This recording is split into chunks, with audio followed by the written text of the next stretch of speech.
ನಾನು ಹೋಗಿ ಗದ್ದೆಗಳಲ್ಲಿ ಕಪ್ಪೆಗಳಿಗಾಗಿ ನೋಡ್ತಿದ್ದಾಗ ತುಂಬಾ ಜನಕ್ಕೆ ಇದು ಹೂಡಿಕೆ ಮಾಡಲು ಸರಿಯಾದ ಜಾಗ ಅಲ್ಲ ಅನಿಸ್ತಿತ್ತು. ಆ್ಯಂಡ್ ಸುಮಾರು ಜನ ಹೇಳೋರು, ಇಲ್ಲಿ ನಿಮಗೆ 5-6 ಸಾಮಾನ್ಯ ಪ್ರಭೇದಗಳಿಗಿಂತ ಹೆಚ್ಚು ಏನು ಸಿಗುತ್ತೆ ಈ ಮಣ್ಣಲ್ಲಿ ಅಂತ. ಕರ್ನಾಟಕದಾದ್ಯಂತ 180 ಪ್ಲಾಂಟೇಶನ್ಗಳಿಗೆ ಹೋದೆವು. ನನ್ನ ಅಂದಾಜಿನಂತೆ ಈ ಗದ್ದೆಗಳಲ್ಲಿ ಸುಮಾರು 15 ಪ್ರಭೇದಗಳ ಕಪ್ಪೆಗಳಿರಬಹುದು ಅನ್ಕೊಂಡಿದ್ದೆ. ಆದರೆ ನಮಗೆ ಮಾಹಿತಿ ಬಂದು ನಾವೇನ್ ಮಾಡ್ತಿದ್ದೇವೆ ಅಂತ ನೋಡುವ ಹೊತ್ತಿಗೆ ಕೊಡಗು ಭೂಪ್ರದೇಶ ಒಂದರಲ್ಲೇ ಸುಮಾರು 36 ಜಾತಿಯ ಕಪ್ಪೆಗಳನ್ನು ಹೊಂದಿದ್ದೇವೆ ಎಂಬುದು ಕಂಡುಕೊಂಡೆವು. Such a perfect stream. ಅದೇನು, ಓ ಇಲ್ಲಿದೆ ನೋಡು. Step back.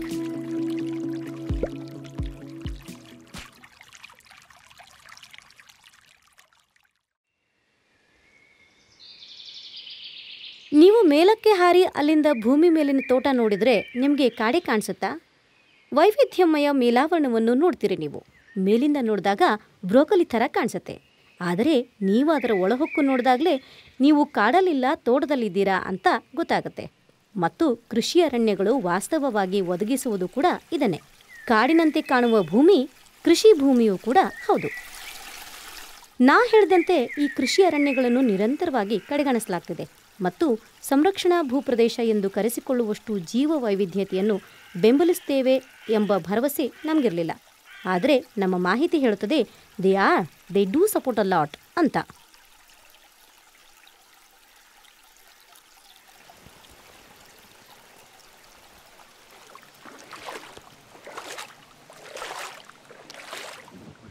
ಏ ಶಿವು, ಇದು ನೋಡಿದ್ಯಾ?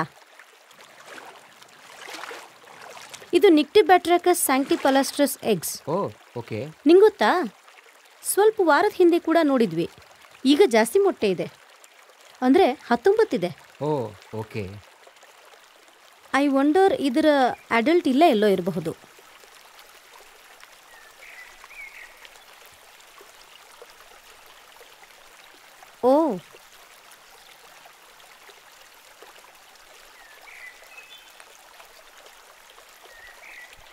ಇಲ್ಲಿ ಕೆಲವು ಕಪ್ಪೆಗಳು ತುಂಬಾ ಪ್ರಬಲವಾಗಿವೆ. ಅವೆಷ್ಟು ಹೆಚ್ಚಾಗಿದೆ ಅಂದರೆ ಕಾಫಿ ತೋಟ ಮತ್ತು ಬಾಕಿ ಗದ್ದೆಗಳಲ್ಲಿ ಬಹುತೇಕ ಜಾಗ ಆವರಿಸ್ಕೊಂಡಿವೆ. ಆ್ಯಂಡ್ ಬೇರೆ ಅಪರೂಪದ ಜಾತಿಯ ಕಪ್ಪೆಗಳಿಗೆ ಜಾಗ ಕಡಿಮೆ ಸಿಗ್ತಿದೆ. ಆದರೆ ನಾವು ಕಂಡುಕೊಂಡಿರೋದೇನೆಂದರೆ, ನೀವು ನಿಮ್ಮ ಜಮೀನನ್ನು ಉತ್ತಮವಾಗಿ ನಿರ್ವಹಿಸಿದಷ್ಟು ಕಡಿಮೆ ಪ್ರಬಲ ರಚನೆ ಇರುತ್ತದೆ. ಅಂದರೆ ಅಸಾಮಾನ್ಯ ಹಾಗೂ ವಿರಳ ಪ್ರಭೇದಗಳು ಸಹ ಕೆಲವೊಮ್ಮೆ ಈ ಜಮೀನುಗಳಲ್ಲಿ ವಾಸಿಸಲು ಹೆಚ್ಚಿನ ಸ್ಥಳ ಹೊಂದಿರುತ್ತವೆ. ಸೊ ನೀವು 100 ಮೀಟರ್ಗಳಷ್ಟು ನಡೆಯಬಹುದಾದ ರಬ್ಬರ್ ಫಾರ್ಮ್ಸ್ಗೆ ಹೋದರೆ ಕಾಣುವುದು ಕೇವಲ ಒಂದೇ ಜಾತಿ ಮರ, ರಬ್ಬರ್ ಮತ್ತು ರಬ್ಬರ್. ಈ ಭೂಪ್ರದೇಶವು ಅತಿ ಸರಳವಾಗಿದೆ. ಅಂದರೆ ಕಪ್ಪೆ ಸಮುದಾಯವೂ ಕೂಡ ಅಷ್ಟೇ ಸರಳವಾಗಿದೆ. ಎಲ್ಲ ಕಪ್ಪೆಗಳು 2 ಅಥವಾ 3 ಸಾಮಾನ್ಯ ಜಾತಿಗಳಿದ್ದರೆ ಬೇರೆಲ್ಲ ಎಷ್ಟು ವಿರಳ ಅಂದರೆ ನೀವು ಎಂದಿಗೂ ನೋಡಿರಲ್ಲ. ಸೊ ಎಸ್, ಕೃಷಿ ಅರಣ್ಯಕ್ಕೆ ಒಂದು ಮೌಲ್ಯ ಇದೆ, but only van it's well maintained.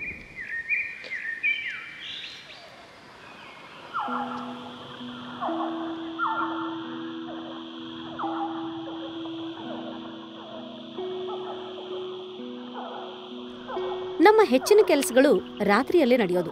ಸುಮಾರು ವನ್ಯಜೀವಿ ಜೀವಶಾಸ್ತ್ರಜ್ಞರು ಸಹ ಇದನ್ನು ಆತಂಕಕಾರಿ ಅಂತಾರೆ. ಯಾಕೆಂದರೆ ನಮ್ಮ ಫ್ಲಾಶ್ ಲೈಟ್ನಿಂದ ಆಚೆ ಏನೂ ಕಾಣಿಸೋದಿಲ್ಲ. ಇದೊಂದು ದೊಡ್ಡ ಸಸ್ತನಿಗಳು ಸಮೃದ್ಧವಾಗಿರುವ ಭೂಪ್ರದೇಶ ಅಲ್ವಾ? ನಿಮಗೆ ಆನೆ, ಕಾಡುಕೋಣ, ಚಿರತೆಗಳಿಂದ ಹಿಡಿದು ಎಲ್ಲ ಇದೆ. ಸೊ ಈ ಪ್ಲಾಂಟೇಶನ್ಗಳಲ್ಲಿ ರಾತ್ರಿ ಹೊತ್ತು ಕೆಲಸ ಮಾಡುವಾಗ ನಮ್ಮಲ್ಲಿ ತುಂಬ ಭಯ ಹುಟ್ಟಿಸೋದಲ್ಲದೆ ನಮ್ಮನ್ನು ಇಲ್ಲಿ ಬಂದು ಕೆಲಸ ಮಾಡಲು ಬಿಟ್ಟಿರುವ ಭೂಮಾಲೀಕರು ಹಾಗೂ ನಮಗೆ ಎದುರಾಗುವ ಎಲ್ಲರಲ್ಲೂ ಸಹ ಭಯ ಹುಟ್ಟಿಸುತ್ತೆ. ಆ್ಯಂಡ್ ನಾವು ತುಂಬಾ ಹುಷಾರಾಗಿರಬೇಕಿತ್ತು. ಲಕ್ಕೀಲಿ ಪ್ರಕೃತಿ ಸಂರಕ್ಷಣಾ ಪ್ರತಿಷ್ಠಾನದವರು ಆನೆಗಳನ್ನು ಎಲ್ಲಿದೆ ಎಂಬುದನ್ನು ಟ್ರ್ಯಾಕ್ ಮಾಡಿ ಪ್ರತಿ ಸಂಜೆ ನಮಗೆ ಅವುಗಳ ಲೊಕೇಶನ್ ಬಗ್ಗೆ ಟೆಕ್ಸ್ಟ್ ಮೆಸೇಜ್ ಕಳಿಸ್ತಾ ಇದ್ರು. ಅದೇ ನಮ್ಮನ್ನು ಸೇಫಾಗಿ ಹಾಗೂ ನಮ್ಮ ತಂಡವನ್ನು ಜೀವಂತವಾಗಿ ಇಂತಹ ಚಾಲೆಂಜಿಂಗ್ ಪರಿಸ್ಥಿತಿಗಳಲ್ಲೂ ಕೆಲಸ ಮಾಡುವಂತೆ ಮಾಡಿದೆ. ಬಟ್ ನಮಗೆ ಕೆಲವು ಸಿಲ್ಲಿ ಮತ್ತು ಅನ್ಎಕ್ಸ್ಪೆಕ್ಟೆಡ್ ಇವೆಂಟ್ಸ್ ಕೂಡ ಆಯಿತು. ಬೇಸಿಕಲಿ ಒಂದ್ಸಲ ನಮ್ಮ ಟೀಮ್ನ ಹೊಸ ಸದಸ್ಯರಾದ ಇಬ್ಬರು ನಮ್ಮ ಜೊತೆ ಈ ಕೆಲಸ ಮೊದಲನೇ ಸಲ ಮಾಡ್ತಿದ್ದಾಗ ಕೆಲಸ ಮುಗಿಸ್ದೆ ಅಲ್ಲೊಂದು ಆನೆ ಇದೆ ಅಂತ ವಾಪಸ್ ಬಂದ್ರು. ಆದ್ರೆ ನಾ ಅವ್ರ ಜೊತೆ ಬೇರೆ ಎಸ್ಟೇಟ್ಗಳಿಗೆ ಹಾಗೂ ನಂತರ ಬೇರೆ ಪ್ಲಾಂಟೇಶನ್ಸ್ಗೆ ಹೋದಾಗ ಐ ರಿಯಲೈಸ್ಡ್ ದ್ಯಾಟ್ ಲಿಟ್ರಲಿ ಬೀಳುವ ಪ್ರತಿಯೊಂದು ಎಲೆ, ಬೀಳುವ ಪ್ರತಿಯೊಂದು ಶಾಖೆ ಎಲ್ಲವೂ ಆನೆ ಆನೆ ಹೋಗೋಣ ಅಂತ ನೆಗಿತಾ ಇದ್ದು.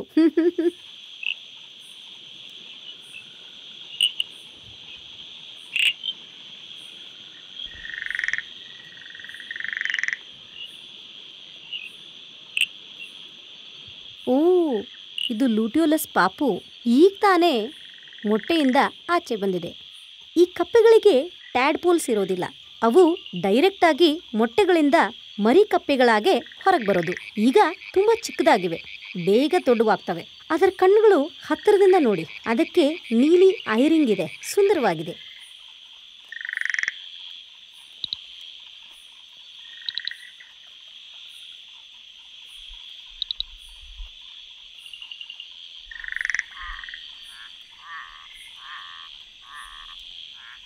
ಲಾಸ್ಟ್ ಟೈಮ್ ನೀನು ಬಂದಿದ್ದಾಗ ಲ್ಯಾಟ್ರಲಿಸ್ ಮರಿಗಳನ್ನ ನೋಡಿದ್ಯಲ್ವಾ? ಹೌದು, ನಾನು ನೋಡಿದ್ದೆ. ನೀ ಇವನ್ನ ನೋಡಿದ್ಯಾ? ಇವು ಬಹುಶಃ ವಾರದ ಹಿಂದೆ ಅಷ್ಟೇ ಹೊರಗೆ ಬಂದಿದೆ ಅನ್ಸುತ್ತೆ. ಹೌದು, ನಾವು ಮೊದಲೇ ಸಲ 2013ರಲ್ಲಿ ಕರ್ನಾಟಕದಲ್ಲಿ ಆಂಫಿಬಿಯನ್ ಪ್ರಾಜೆಕ್ಟ್ ಶುರು ಮಾಡಿದ್ದು. ಅಷ್ಟಾಗಿ ಗೊತ್ತಿರಲಿಲ್ಲ. ಪಶ್ಚಿಮ ಘಟ್ಟದ ಉಭಯಚರಗಳ ಬಗ್ಗೆ ಒಳ್ಳೆಯ ಫೀಲ್ಡ್ ಗೈಡ್ ಇರಲಿಲ್ಲ. ನಾವು ಪ್ರಬಂಧಗಳ ಮೇಲೆ ಡಿಪೆಂಡ್ ಆಗಬೇಕಿತ್ತು. ಆದರೆ ಅವುಗಳಲ್ಲಿ ಸಾಮಾನ್ಯವಾಗಿ ಕ್ಷೇತ್ರದಲ್ಲಿ ಗುರುತಿಸಲು ಬೇಕಾದ ವಿವರಗಳು ಇರಲಿಲ್ಲ. ಟೆಂಪರೇಚರ್ ಸುಮಾರು 20.3 ಡಿಗ್ರಿ ಸೆಲ್ಸಿಯಸ್ ಮತ್ತು ಹ್ಯೂಮಿಡಿಟಿ ರೈಟ್ ನಾವು 100% ತೋರಿಸ್ತಿದೆ. ಆದರೆ ಏನಾಯಿತು ಅಂದರೆ, ನಮ್ಮಲ್ಲಿ ಕೆಲವು ಪಕ್ಷಿ ಪ್ರಿಯರಿದ್ದಾರೆ. ಅವರು ಮೊದಲಿಗೆ ಏನು ಮಾಡ್ತಿದ್ರು ಅಂದರೆ, ಬಹಳ ಸಲ ನೀವು ಯಾವುದಾದ್ರೂ ಜಾಗ ತಲುಪಿದಾಗ ಕಿವಿಗಳ ಮೂಲಕ ಗಮನ ಕೊಡ್ತಾರೆ. ನಾವು ರಿಯಲೈಸ್ ಮಾಡಿದ್ದೇನು ಅಂದರೆ, ನಾವು ಕೂಡ ಕಿವಿಗಳನ್ನು ಬಳಸಲು ಪ್ರಾರಂಭಿಸಿದಾಗ ಪ್ರತಿಯೊಂದು ಜಾತಿಯನ್ನು ಅದರ ವಿಶೇಷ ಧ್ವನಿಯ ಮೂಲಕ ಸ್ಪಷ್ಟವಾಗಿ ಗುರುತಿಸಬಹುದು ಅಂತ. ನಾನು ಮೈಕ್ರೋಹೈಲಾ, ಕ್ಲಿನೋಟಾರ್ಸಸ್, ಇಂಡೋಸಿಲ್ವಿರಾನ, ಯುಫಿಲಿಕ್ಟಿಸ್ ಕೇಳಿಸ್ಕೊತಿದ್ದೀನಿ ಅಂತ. ಅಟ್ಲೀಸ್ಟ್ 9 ಸ್ಪೀಷೀಸ್ ಇರ್ಬೋದು ಅನಿಸುತ್ತೆ.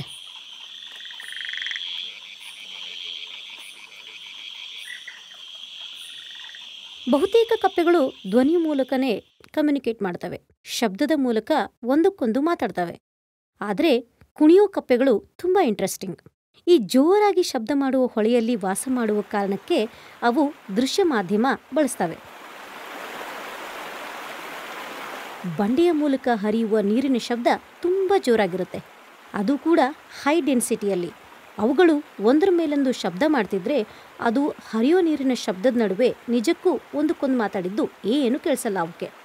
ಅದಕ್ಕೆ ಅವು ಈ ಮಾಧ್ಯಮ ಬಳಸಿ ಕಾಲುಗಳನ್ನು ಅಂಟಿಸ್ಕೊಂಡು ಗಾಳಿಯಲ್ಲಿ ಹಾರುತ್ತಾ, ಇದು ನನ್ನ ಸರಹದ್ದು, ನೀ ಇಲ್ಲಿ ಬರಬೇಡ ಎಂದು ಹೇಳ್ತವೆ.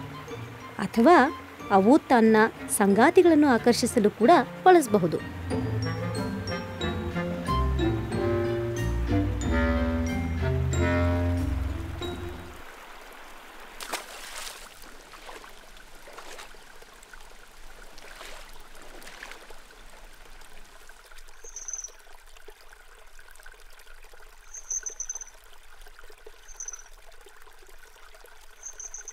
ಸೊ ಬೇಸಿಕಲಿ ಅವು ಈಗ ನೆಲಕ್ಕೆ ಬರ್ತಾನೆ ಇರ್ತವೆ. ನಂತರ ಹೆಣ್ಣು ಕಪ್ಪೆ ನೆಲ ಅಗೆದು ಮೊಟ್ಟೆಗಳನ್ನು ಮುಚ್ಚಿಡುತ್ತದೆ. ಕೆಲವು ಮೀಟರ್ ಹಿಂದೆ ಇನ್ನೊಂದು ಹೆಣ್ಣಿದೆ. ನಾನು ಅವಳು ನೆಲ ಅಗೆಯೋದನ್ನ ನಿಜವಾಗ್ಲೂ ನೋಡಿದೆ. ಗಂಡು ಅವಳ ಮೇಲಿತ್ತು, ಆದರೆ ಮೊಟ್ಟೆ ಇಡೋದನ್ನ ಮಾತ್ರ ನೋಡೋಕ್ಕಾಗಲಿಲ್ಲ. ಎಸ್, ನಾವು ಹೊರಗೆ ಹೋಗ್ತಿದ್ದೀವಿ. ಜೀವ ವೈವಿಧ್ಯವು ಆವಾಸ ಸ್ಥಾನ ನಷ್ಟಕ್ಕೆ ಹೇಗೆ ಹೊಂದ್ಕೊಳ್ಳುತ್ತೆ ಅಂತ ತಿಳಿದುಕೊಳ್ಳೋಕೆ ನಾವು ಕಳೆದ ಹಲವಾರು ವರ್ಷಗಳಿಂದ ಸಾಕಷ್ಟು ಮಾಹಿತಿ ಕಲೆ ಹಾಕಿದ್ದೇವೆ. ನಾನು ಕನಿಷ್ಠ 6 ವರ್ಷಗಳ ಮಳೆಗಾಲವನ್ನ ಸಂಪೂರ್ಣವಾಗಿ ಪಶ್ಚಿಮ ಘಟ್ಟಗಳಲ್ಲಿ ಕಳೆದಿದ್ದೇನೆ. ಅಂಡ್ ಅದೆಲ್ಲವೂ ಕೊನೆಯಲ್ಲಿ ಇನ್ನೂ 10 ವಿಜ್ಞಾನಿಗಳು ಓದಬಹುದಾದಷ್ಟು ವೈಜ್ಞಾನಿಕ ಪ್ರಕಟಣೆಯಾಗಿ ಮಾರ್ಪಟ್ಟು ಎಲ್ಲೋ ಕೂತ್ಕೊಳ್ಳುತ್ತೆ. ಓದ್ದೆಯೂ ಇರಬಹುದು, ಆದ್ರೆ ಇದು ವ್ಯಾಪಕ ಪ್ರೇಕ್ಷಕರನ್ನ ತಲುಪೋದಿಲ್ಲ. ನೀವು ಅದನ್ನ ತೋಟಗಾರರು, ಭೂಮಾಲೀಕರು, ಭೂಮಿಯ ಪಾಲಕರು, ಅಗಾಧವಾದ ಜೀವ ವೈವಿಧ್ಯವನ್ನು ಉಳಿಸಿಕೊಂಡವರು ಮತ್ತು ಆಕಸ್ಮಿಕವಾಗಿಯೂ ಅಥವಾ ಉದ್ದೇಶಪೂರ್ವಕವಾಗಿಯೂ ಜೀವ ವೈವಿಧ್ಯತೆಯನ್ನು ಬೆಂಬಲಿಸುವವರಲ್ಲಿ ಹಿಂತಿರುಗಿಸದ ಹೊರತು ಅದು ನಿಜವಾಗಿಯೂ ಪರಿಣಾಮ ಬೀರುವುದಿಲ್ಲ. ಸೊ ಈ ಮಾಹಿತಿ ಅವರಿಗೆ ತಲುಪುವಂತೆ ಮಾಡೋದು ನಮ್ಮ ಜವಾಬ್ದಾರಿ. ಅವರೊಂದಿಗೆ ಹೆಚ್ಚಾಗಿ ತೊಡಗಿಸಿಕೊಳ್ಳುತ್ತಾ, ನಾವು ಕಂಡ್ಕೋತಿರೋ ವಿಷಯಗಳ ಬಗ್ಗೆ ಮಾತಾಡುತ್ತಾ, ಅವರ ತೋಟಗಳಲ್ಲಿರುವ ಈ ಎಲ್ಲ ಸ್ಥಳೀಯ ಅಪರೂಪದ ಪ್ರಜಾತಿಗಳ ಬಗ್ಗೆ ಅವರಲ್ಲಿ ಉತ್ಸಾಹ ಭಾವನೆ ಮೂಡುವಂತೆ ಮಾಡ್ತೇವೆ. ಜೊತೆಗೆ ಇವೆಂಚುಯಲಿ ಅವರು ತಮ್ಮ ಭೂಮಿನ ನಿರ್ವಹಿಸೋ ವಿಧಾನದಲ್ಲಿ ಮಾಡಬಹುದಾದ ಸಣ್ಣ ಬದಲಾವಣೆಗಳನ್ನ ಗಮನಿಸಲು ಸಹಾಯವಾಗುತ್ತೆ. ನಿಮ್ ತೋಟದಲ್ಲಿ ಒಂದು ಪುಟ್ಟ ಕೊಳ ಇದೆ ಅಲ್ವಾ, ಅದು ಹಾಗೆ ಇರಲಿ. ಆ ಕೊಳದ ಸುತ್ತಲೂ ಕೆಲವು ಪೊದೆಗಳು ಬೆಳೀತಿದ್ರೆ ಆ ಪೊದೆಗಳನ್ನ ಕಟ್ ಮಾಡಿಬಿಡಿ. ಈ ಚಿಕ್ಕ ವಿಷಯಗಳು ತುಂಬಾ ಮುಖ್ಯವಾಗುತ್ತೆ. ಆ್ಯಂಡ್ ಒಂದು ಪುಟ್ಟ ಕಮಲದ ಕೊಳ ಎಷ್ಟು ಕಪ್ಪೆಗಳಿಗೆ ಆಶ್ರಯ ನೀಡಬಹುದು ಅಂತ ತಿಳಿದು ಆಶ್ಚರ್ಯ ಪಡ್ತೀರಾ. ವೇಗವಾಗಿ ಹರಿಯುವ ಝರಿಗಳು, ಕೊಳಗಳು, ಅಲೆಗಳು, ಜಲಪಾತಗಳು ಮತ್ತು ವಿವಿಧ ರೀತಿಯ ನೀರಿನ ಹರಿವುಗಳು ಕಪ್ಪೆಗಳ ಆರೋಗ್ಯಕ್ಕೆ ಬಹಳ ಮುಖ್ಯ. ತೋಟಗಾರರು ತಮ್ಮ ಝರಿಗಳನ್ನ, ಅದರ ಅಂಚುಗಳನ್ನು ಹಾನಿಯಾಗದ ರೀತಿಯಲ್ಲಿ ನೋಡಿಕೊಂಡ್ರೆ ಅವರು ಸಂರಕ್ಷಣೆಗೆ ಸಾಕಷ್ಟು ಸಹಾಯ ಮಾಡಿದಂತಾಗುತ್ತೆ. ನಾನು ನಿಮಗೆ ಹೇಳ್ತಾ ಇದ್ದ ಹೊಳೆ ಇದೇನೆ. ನೀವು ನೋಡ್ತಿರೋ ಹಾಗೆ ಇದೊಂದು ಅದ್ಭುತವಾದ ಬಿದ್ದಿರೋ ಕಲ್ಲು ಮತ್ತು ವಸ್ತುಗಳಿಂದ ಸಹಜ ಸ್ಥಿತಿಯಲ್ಲಿ ಇರುವಂತದ್ದು. ಈ ಹೊಳೆಯ ಅಂಚಿನಲ್ಲಿ ಯಾವುದೇ ಕಾಫಿ ಅಥವಾ ಏಲಕ್ಕಿಯ ಪೊದೆಗಳಿಲ್ಲ. ಹೊಳೆಯ ಅಂಚಿನಲ್ಲಿರುವ ಈ ನೈಸರ್ಗಿಕ ಸಸ್ಯವರ್ಗ ಒಂದು ದೊಡ್ಡ ಸಂರಕ್ಷಣಾ ಮೌಲ್ಯವನ್ನು ವೃದ್ಧಿಸುತ್ತಿದೆ. ಹೌದು, ಇದರಿಂದ ಅನೇಕ ಆಸಕ್ತಿಕರ ಕಪ್ಪೆಗಳು ಇಲ್ಲಿ ವಾಸ ಮಾಡಲು ಸಾಧ್ಯವಾಗಿದೆ. ಓಕೆ, ನೀವು ಹೇಳೋ ಪ್ರಕಾರ ನ್ಯಾಚುರಲ್ ಆಗಿಡೋಕೆ. ಯಾಕೆಂದ್ರೆ ಇದು ನ್ಯಾಚುರಲ್ ಆಗಿದೆ. ಮೋಸ್ಟ್ಲಿ ಅವು ಕೀಟಗಳ ಮೇಲೆ ಡಿಪೆಂಡ್ ಆಗಿರುತ್ತೆ ಅಲ್ವಾ? ಯಾ, ಇವುಗಳು ಅತ್ಯುತ್ತಮ pest controllers actually. Okay, and tadpoles ಕೂಡ. ಆಹಾ, ಇವು ಹೊಳೆಯ ತಳದಲ್ಲಿ ಕೂತು ಹೊಳೆಯಲ್ಲಿ ಬಿದ್ದ ಸಸ್ಯವರ್ಗವನ್ನು, ಇತರ ಸತ್ತ ಸಾವಯವ ಪದಾರ್ಥವನ್ನು ತಿಂದು ನೀರನ್ನು ಸ್ವಚ್ಛವಾಗಿ ಇಡುತ್ತವೆ. Okay, the tadpoles of the frog. ಇದೇ ನಾನು ನಿಮಗೆ ತೋರಿಸ್ಬೇಕೆಂದ ಕಪ್ಪೆ. ಅದು ಅಲ್ಲಿ ನಾವೀಗ ಹತ್ತಿ ಹೋಗುವ ಆ ಬಂಡೆ ಕೆಳಗಿದೆ.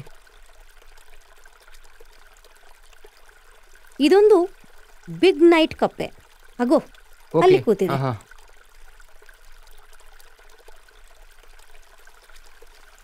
ನೀವು ಅದರ ಮೊಟ್ಟೆಗಳನ್ನ ನೋಡ್ತಿದ್ದೀರಾ?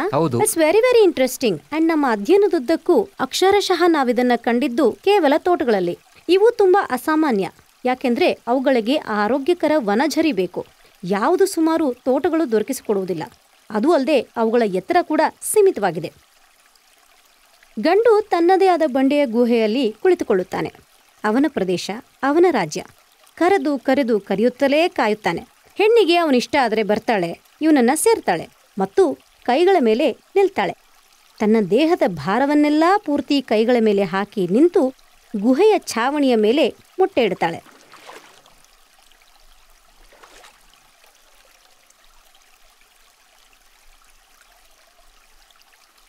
ಗಂಡು ಅಲ್ಲಿಯೇ ಕೂತು ಆ ಮೊಟ್ಟೆಗಳು ಒಡೆಯುವವರೆಗೂ ಅವುಗಳನ್ನು ಕಾಯುತ್ತಾ ಆರೈಕೆ ಮಾಡ್ತಾನೆ. ಜೊತೆಯಲ್ಲಿಯೇ ಬೇರೊಂದು ಹೆಣ್ಣನ್ನು ಕರೆಯುವ, ಸೇರುವ ಪ್ರಕ್ರಿಯೆಯನ್ನು ಪುನರಾವರ್ತಿಸುವುದನ್ನು ಮುಂದುವರಿಸುತ್ತಾನೆ. ತೋಟಗಾರರು ನನ್ನಲ್ಲಿ ಅಚ್ಚರಿ ಮೂಡಿಸ್ತಾರೆ. ನಾ ಸುಮಾರು ಸಲ ಇದು ಅವರ ವ್ಯಾಪಾರ, ಅವರ ಜೀವನೋಪಾಯ, ಹಣಕ್ಕಾಗಿಯೇ ಮಾಡ್ತಿರೋದು ಅನ್ನೋ ಮನಸ್ಥಿತಿಯೊಂದಿಗೆ ಹೋಗ್ತೀನಿ. ನಾ ಇಲ್ಲಿ ಬಂದು ಅಲ್ಲಿ ನೋಡಿ ಆ ಕಪ್ಪೆಗಳನ್ನ ನೀವು ಆಸಕ್ತಿ ತೋರಿಸಿ ಅಂದ್ರೆ ಅವರ ಮೇಲೆ ಪ್ರಭಾವ ಬೀರುವುದಿಲ್ಲ. ಈ ಕಪ್ಪೆ ಬಗ್ಗೆ ಏನ್ ಹೇಳ್ತೀರಾ? ತುಂಬಾ ಡಿಫ್ರೆಂಟ್ ಆಗಿದೆ. ಈ ರೀತಿ ಎಕ್ಸ್ಪೀರಿಯನ್ಸ್ ಯಾವತ್ತೂ ಆಗಿರ್ಲಿಲ್ಲ. ಇದು ಬೇರೆ ಪ್ರಾಣಿಗಳಿಗೆ ಕಂಪೇರ್ ಮಾಡಿದ್ರೆ ತುಂಬಾ ಡಿಫ್ರೆಂಟ್ ಆಗಿದೆ. ಬೇರೆ ಸ್ಪೀಸೀಸ್ಗಿಂತ ತುಂಬಾ ಡಿಫ್ರೆಂಟ್ ಆಗಿದೆ.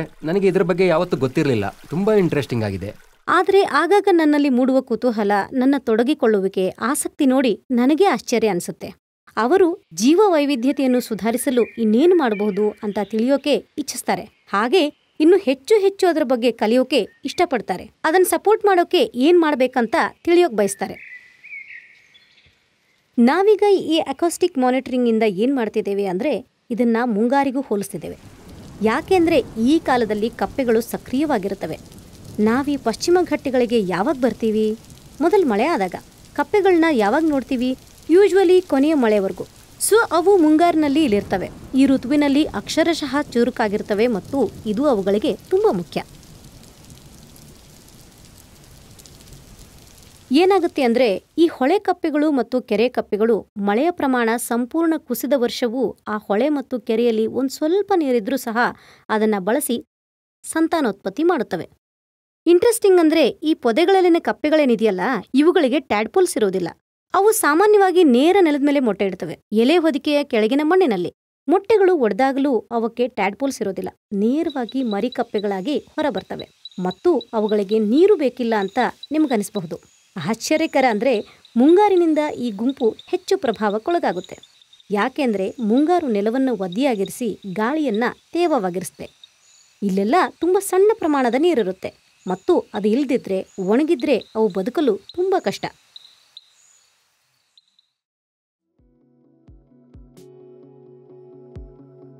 ಭಾರತದಲ್ಲಿ ಸುಮಾರು 5% ಸಂರಕ್ಷಿತ ಪ್ರದೇಶ ಇದೆ. ಪಶ್ಚಿಮ ಘಟ್ಟಗಳಲ್ಲಿ ಇದು ಜಾಸ್ತಿ, ಸುಮಾರು 9% ಆದರೆ ನಮ್ಮಲ್ಲಿ 30%ಕ್ಕಿಂತ ಹೆಚ್ಚು ಪ್ರದೇಶ ಬರೀ ತೋಟಗಳಿವೆ. ಅಂದ್ರೆ ತುಂಬಾ ದೊಡ್ಡ ಪ್ರಮಾಣದ ಭೂಮಿ ಮರಗಳಿಂದ ಕೂಡಿದೆ. ಆದರೆ ಅದನ್ನು ವನ್ಯಜೀವಿಗಳ ಬದಲಿಗೆ ಬೆಳೆಗಳಿಗಾಗಿ ನಿರ್ವಹಿಸ್ತಾರೆ. ಹಾಗಂತ ಅದು ವನ್ಯಜೀವಿಗಳಿಗೆ ಆಸರೆಯಾಗಿಲ್ಲ ಅಂತ ಅರ್ಥ ಅಲ್ಲ, ಖಂಡಿತ ಆಗಬಲ್ಲದು. ಹಾಗಾಗಿ ಸಂರಕ್ಷಿತ ಪ್ರದೇಶಗಳು ಒದಗಿಸುವ ಈ ಬೆಂಬಲವನ್ನು ಹೆಚ್ಚಿಸಲು ನಮಗೆ ತೋಟಗಳು ಬೇಕೇ ಬೇಕು.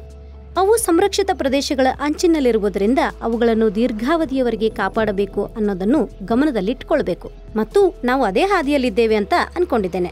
ಇಂಥ ಸಂಕೀರ್ಣವಾದ ಭೂಪ್ರದೇಶಗಳಲ್ಲಿ ಅರಣ್ಯದ ತುಣುಕುಗಳು, ಜನರು, ಸಮುದಾಯಗಳು ಮತ್ತು ಪ್ಲಾಂಟೇಶನ್ಗಳು ಎಲ್ಲ ಒಟ್ಟಿಗೆ ಇರುವಾಗ ನಾವು ಅದನ್ನು ಒಪ್ಪಿಕೊಂಡು ಒಂದು ಅತ್ಯಂತ ವೈವಿಧ್ಯಮಯ ವ್ಯವಸ್ಥೆಯಲ್ಲಿ ಬದುಕ್ತಿದ್ದೇವೆ ಅನ್ನೋದನ್ನ ಗುರುತಿಸೋದು ಬಹಳ ಮುಖ್ಯ. ನಾವು ಮಾಡುವ ಕೆಲಸದಲ್ಲಿ ಆಸಕ್ತಿಕರ ವಿಷಯ ಅಂದ್ರೆ ನಾವು ಸಂಗ್ರಹಿಸಿದ ಎಲ್ಲಾ ಮಾಹಿತಿಯನ್ನು ತೋಟಗಾರರ ಬಳಿ ತಗೊಂಡು ಹೋಗಬಹುದು, ಅವರ ಜೊತೆ ಮಾತಾಡಬಹುದು. ಅವರ ಸಹಯೋಗದಿಂದ ಈ ಭೂಪ್ರದೇಶದಲ್ಲಿ ಒಂದು ಸಕಾರಾತ್ಮಕ ಬದಲಾವಣೆಯನ್ನು ತರಲು ಪ್ರಯತ್ನಿಸಬಹುದು. ಅದು ಮನುಷ್ಯರಾಗಿರಬಹುದು ಅಥವಾ ಮೀನು, ಹಾವು, ಕಪ್ಪೆ, ಕೀಟಗಳು ಮತ್ತು ಸಸ್ಯಗಳು ಎಲ್ಲವೂ ಸಹಬಾಳ್ವೆ ನಡೆಸಬಹುದು. ಈಗಿನ ಹವಾಮಾನ ಬದಲಾವಣೆಯ ಜಗತ್ತಿನಲ್ಲಿ ಇದು ತುಂಬಾನೇ ಮುಖ್ಯವಾಗುತ್ತೆ. ಮತ್ತು ನನ್ನ ಸಂಶೋಧನೆ ಯಾವ ರೀತಿಯಲ್ಲಿ ಅದಕ್ಕೆ ಕೊಡುಗೆ ನೀಡಬಹುದು ಅನ್ನೋದು ನನಗೆ ತುಂಬಾ ಸಂತೋಷ ಮತ್ತು ತೃಪ್ತಿ ತಂದುಕೊಡುತ್ತೆ.